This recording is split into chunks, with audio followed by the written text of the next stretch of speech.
Hey folks, it's Tom. I wanted to show you something that's really important to me. This is a Tokyo Transit map from about circa 1960. And I keep it in my office for a couple of reasons. Number one, it's just for nostalgia's sake. It makes me natsukashi to think about living in Tokyo for 8 years of my 11 years that I was overseas. But the real reason I keep it is just to look and see the complexity of what's going on in this map. Now, if you were able to pinch in on this old-fashioned map, you would see that every single neighborhood is just another layer of complexity. Every place that you go is even more complex. So why hang this on my wall?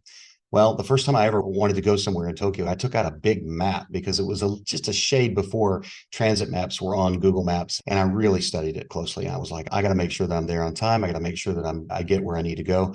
And so I studied for 45 minutes. 45 minutes. I studied it before I got on the train.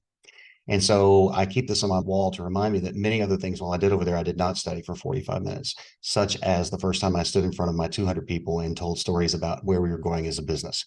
I had been told over and over that I was a great storyteller in my US days, that I knew how to really get the point across and how to help people understand the vision and where we were going. So I used all of those tricks when I moved to Japan.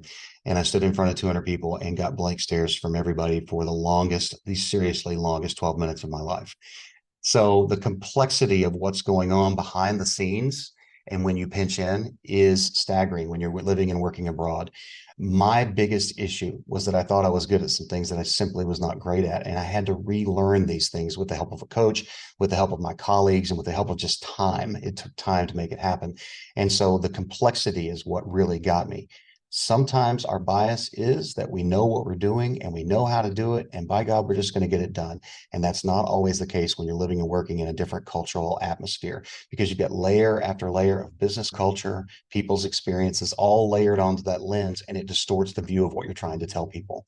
So Friday at noon, Tokyo and Seoul time, we're going to be doing a great webinar where we talk about leadership and storytelling in an expat environment, in an environment where you are outside of your home country.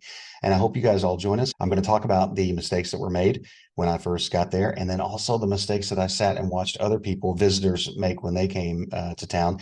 This is not about Tokyo. It's not about Asia. It's about how to be culturally aware enough to understand how to change your presentation style, because leadership is storytelling. So join us at noon on Friday, or if you're the hearty type and you like to have a cocktail, join us at 11 p.m. Thursday night Eastern time. We're going to talk about leadership and we're going to talk about storytelling. Hope to see you there.